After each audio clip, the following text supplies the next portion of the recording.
ದಯಾಮರಣಕ್ಕೆ ಮನವಿ ಸಲ್ಲಿಸಿದ್ದಾರೆ ಉದಯ್ ಕುಮಾರ್ ಜೈನ್ ಅವರು. ಸೌಜನ್ಯ ಪ್ರಕರಣದಲ್ಲಿ ಆರೋಪ ಹೊತ್ತಿದ್ದಂತ ಉದಯ್ ಕುಮಾರ್ ಜೈನ್ರನ್ನ ವಿಚಾರಣೆ ನಡೆಸಿದ್ರು ಎಸ್ಐಟಿ ಅಧಿಕಾರಿಗಳು.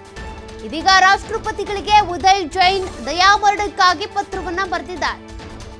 ದಯಾಮರಣ ಯಾವಾಗ ಕೋರ್ತಾರೆ? ನಮಗೆ ಬದುಕೋದಕ್ಕಾಗೋದೇ ಇಲ್ಲ ಅಂತ, ಟಾರ್ಚರ್ ಆಗ್ತಿದೆ ಅಂತನೋ ಅಥವಾ ಬದುಕೋದಕ್ಕೆ ಹಣ ಇಲ್ಲ ಅಂತನೋ, ಬದುಕೋದಕ್ಕೆ ನಮ್ಗೆ ಆಗ್ತಾನೆ ಇಲ್ಲ ಅನ್ನುವಾಗ ರಾಷ್ಟ್ರಪತಿಗಳಿಗೆ ದಯಾಮರಣ ಪತ್ರವನ್ನ ಬರೀತಾರೆ.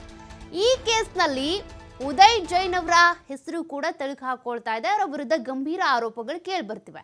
ಹೀಗಾಗಿನೇ ಬೆಳ್ತಂಗಡಿ ಎಸ್ಐಟಿ ಕಚೇರಿಗೆ ಉದಯ್ ಜೈನ್ ಅವರನ್ನ ಕರೆಸಲಾಗಿತ್ತು. ನೋಟಿಸ್ ಕೊಟ್ಟು ಅವರನ್ನ ವಿಚಾರಣೆಗೂ ಒಳಪಡಿಸಿದ್ರು. ಸೌಜನ್ಯ ಕೇಸ್ನಲ್ಲಿ ಉದ್ದೇಶಪೂರ್ವಕವಾಗಿ ನನ್ನ ಹೆಸರನ್ನ ಸೇರಿಸಲಾಗಿದೆ ಅನ್ನೋದು ಇವರ ಆರೋಪ, ಉದಯ್ ಜೈನ್ ಅವರದು.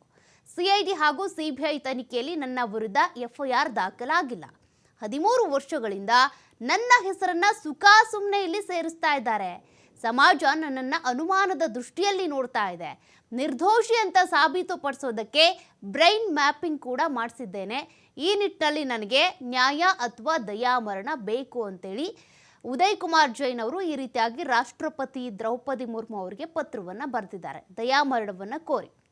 ಎಸ್ಐಟಿ ಅಧಿಕಾರಿಗಳು ಈಗ ಯಾರ್ಯಾರ ಮೇಲೆ ಏನೇನು ಆರೋಪ ಬರುತ್ತೋ ಅದಕ್ಕೆ ಸಂಬಂಧಪಟ್ಟಂತೆ ನೋಟಿಸ್ ಕೊಡ್ತಾ ಇದ್ದಾರೆ, ಕರೆಸ್ತಾ ಇದ್ದಾರೆ, ತನಿಖೆ ಮಾಡ್ತಾ ಇದ್ದಾರೆ.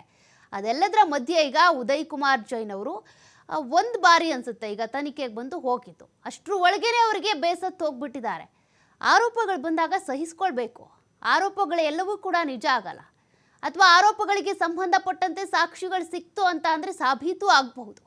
ಆರೋಪಗಳು ಬಂದಾಗ ಸಹಿಸ್ಕೊಳ್ಳೋದಕ್ಕೆ ಶಕ್ತಿ ಇಲ್ಲ ಅಂತ ಅಂದರೆ ಹಿಂಗೆ. ಈ ಒಂದು ಕೇಸ್ನಲ್ಲಿ ಸಂತೋಷ್ ಕುಮಾರ್ 11 ವರ್ಷಗಳ ಕಾಲ ಜೈಲು ಶಿಕ್ಷೆಯನ್ನು ಅನುಭವಿಸಿ ಬರಲಿಲ್ವಾ? ಆತ ಇನ್ನೂ ಕೂಡ ಆರೋಪಿ ಅಲ್ಲ ಅಂತಾನೆ ಕೋರ್ಟ್ ಆದೇಶವನ್ನು ಕೊಟ್ಟಿರೋದು. ಹಂಗಿದ್ಮೇಲೆ ಆರೋಪ ಬಂತು ಅನ್ನುವಂಥ ಕಾರಣಕ್ಕೆ ದಯಾಮರಣಕ್ಕಾಗಿ ಕೋರೋದು ಎಷ್ಟು ಸರಿ? ಹಾಗೆ ಕಷ್ಟ ಬಂತು ಅಂದ ತಕ್ಷಣ ಎಲ್ಲರೂ ದಯಾಮರಣಕ್ಕೆ ಕೋರೋದೇ ಆಗಿದ್ರೆ